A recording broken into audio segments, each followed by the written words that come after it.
Hello everyone, perfection ice में आप सभी का स्वागत है। फ्रेंड्स, जैसा कि आप सभी को पता होगा कि बीपीएससी प्रीलिम्स का टेस्ट सीरीज़ हम लोगों ने लॉन्च कर दिया है और फर्स्ट जो टेस्ट है वो आपको 21 अप्रैल को है। और आप सभी को ध्यान होगा कि इसके अंतर्गत हमने एंशिएंट और मेडिवल हिस्ट्री यानी कि प्रारंभिक भारत और मध्यकालीन भारत के इतिहास को रखा है। तो जैसा कि मैंने आपसे प्रॉमिस किया था कि हम लोग डे बाय डे इसके अंदर कैसे पढ़ना है, डे बाय डे शेड्यूल को करेंगे।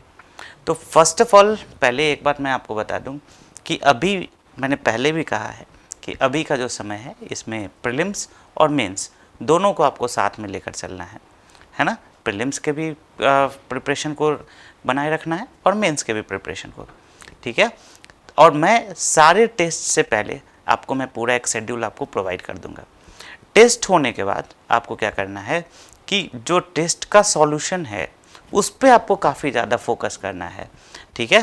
तो कैसे हम लोग को इससे प्रोसीड करना है इसके बारे में हम लोग अभी डिस्कस करना स्टार्ट करेंगे।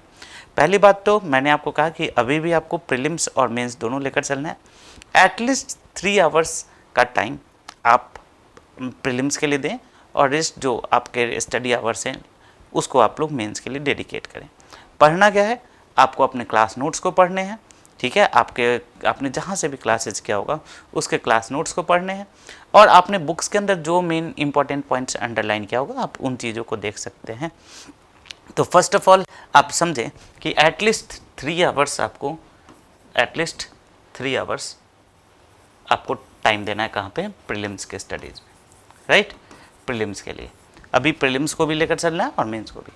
तो देखो डे 1 है ना, डे 1 में हमने बोला है एक टेस्ट के लिए आपको कम से कम 6 डेज़ का प्रिपरेशन करना है। 7th डे टेस्ट देना है और उसी दिन आपको क्या करना है, सभी का रिवीजन करना है, राइट। तो फर्स्ट डे आपको क्या करना है, प्रागैतिहासिक काल को पढ़ना है। 15 से हम लोग स्टार्ट कर रहे हैं अपने शेड्यूल को, है ना। और फर्स्ट डे प्रागैतिहासिक काल, सिंधु घाटी सभ्यता और उनकी कला और जो संस्कृतियाँ हैं उसके बारे में आपको देखना है, ठीक है, फर्स्ट डे, ठीक है।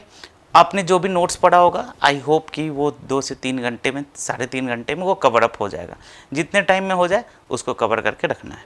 फिर देखेंगे इसके बाद जो नेक्स्ट डे है उस दिन आपको वैदिक संस्कृति, ऋग्वैदिक काल, उत्तर वैदिक काल, महाजनपद, धर्म सुधार और विकास, क्योंकि आपने पहले से पढ़ रखा है तो इस चीज़ को रिवाइज करने में आपको 3 घंटे से ज़्यादा टाइम लगेगा नहीं, 3-3.5 घंटे में हो जाएगा। तो सेकेंड डे आपको इन सारी टॉपिक्स को पढ़ना है। थर्ड डे देखेंगे तो पूर्व मौर्य काल, ठीक है, मौर्य साम्राज्य, उत्तर मौर्य साम्राज्य और संगम युग, इन तीनों को पढ़ना है। ये आपका हो गया 17 अप्रैल का टाइम हो गया। नेक्स्ट 18 अप्रैल को आपको गुप्त काल, उत्तर गुप्त काल, दक्षिण भारत, ठीक है, का और त्रिपक्षीय संघर्ष जो है इसको आपको पढ़ना है डे नंबर 4 में, ठीक है। आपका रिवाइज होते जाएगा। डे नंबर 5 में राजपूत साम्राज्य, अरब आक्रमण, दिल्ली सल्तनत, भक्ति और सूफी आंदोलन, इसको पढ़ना है। और नेक्स्ट जो 6th डे है उसमें आपको विजयनगर, बहमनी साम्राज्य और मुगल साम्राज्य और मराठा। मैं अगेन बोल रहा हूँ, इसके लिए आपको पूरा अब टॉपिक्स बुक से नहीं पढ़ना है। आपने अपने स्टडीज़ के दौरान, अपने प्रिपरेशन के दौरान इन सभी को पढ़ा हुआ है। बस आपको क्या करना है, अपने नोट्स को रिवाइज करना है और बुक्स के अंदर जो भी आपने इंपॉर्टेंट पॉइंट्स को अंडरलाइन करा था उसको एक बार देखना है। एंड आई होप कि 1 वीक के अंदर आप इन चीज़ों को कर पाएंगे।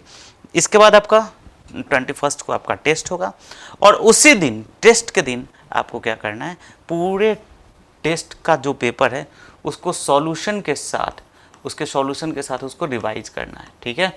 और अपने नोट्स के अंदर आपका जो खुद का नोट्स होगा उस नोट्स में जितने भी एक्स्ट्रा पॉइंट आपको सॉल्यूशन के अंदर आएगा, जैसे आपको पता होगा डिटेल सॉल्यूशन मिलता है, तो डिटेल सॉल्यूशन में जो भी एक्स्ट्रा नोट्स होगा, जो भी एक्स्ट्रा फैक्ट होगा, एक्स्ट्रा पॉइंट होगा, उसको अपने आंसर्स में क्या कर लेना है, ऐड कर लेना है। तो यही करना है ना। इस जो प्रीलिम्स का टेस्ट सीरीज है, इस प्रीलिम्स के टेस्ट सीरीज को प्रिपरेशन का टूल बनाना है। प्रीलिम्स के टेस्ट सीरीज को एकदम प्रिपरेशन को धारदार बनाने के लिए बनाना है ना। और अभी साथ के साथ डेली बेसिस पर एटलीस्ट 2 क्वेश्चंस मेंस का आप लोग लिखते रहें।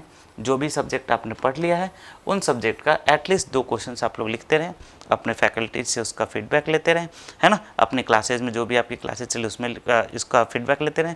और जिन स्टूडेंट्स का ये फर्स्ट टाइम है उनको मैं बोलूँगा कि आप थोड़ा सा ज़्यादा टाइम दें इस पे प्रीलिम्स वाले सेक्शन पे, क्योंकि आपने अभी बहुत ज़्यादा बार इसको रिवाइज नहीं करा है, तो आप ज़्यादा टाइम प्रीलिम्स वाले सेक्शन पे दे सकते हैं।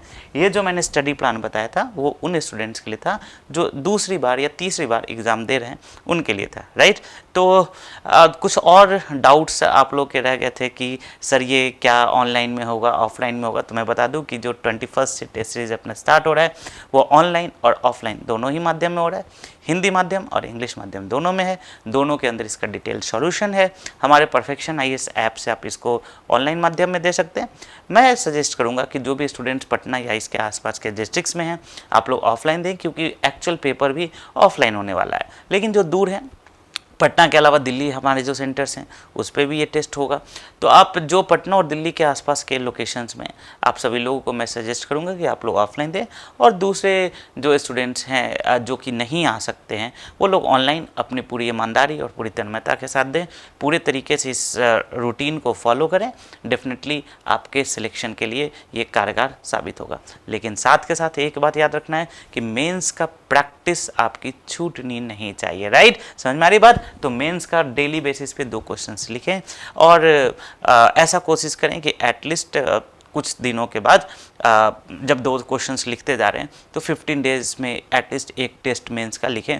और सारे स्टूडेंट्स के डिमांड पर हमने ये सोचा है कि सब्जेक्ट वाइज मेंस का टेस्ट सीरीज भी आप लोग के लिए लेकर आएँ इसी बीच में, ठीक है। तो अभी से लेकर जून के लास्ट तक प्रीलिम्स प्लस मेंस, मैं पहले भी बोल चुका हूँ, अभी से लेकर 15 अप्रैल से लेकर 1 जुलाई तक sorry, prelims plus mains. And उसके बाद जो है उसको आपको टोटली किसके ऊपर फोकस रहना है, मेंस प्रीलिम्स के ऊपर फोकस रहना है। पूरा टाइम जो है प्रीलिम्स के लिए देना है।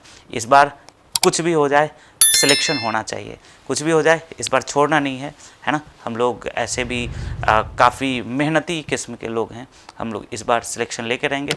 आप लोग लगातार प्रिपरेशन में लगे रहें, और किसी भी तरह का कोई भी डाउट हो तो परफेक्शन आईएएस के किसी भी प्लेटफॉर्म से आप अपने डाउट्स को सॉल्व कर सकते हैं। मिलते हैं कुछ दिनों के बाद, नेक्स्ट टेस्ट से पहले मैं फिर से आपके लिए शेड्यूल लेकर आऊँगा।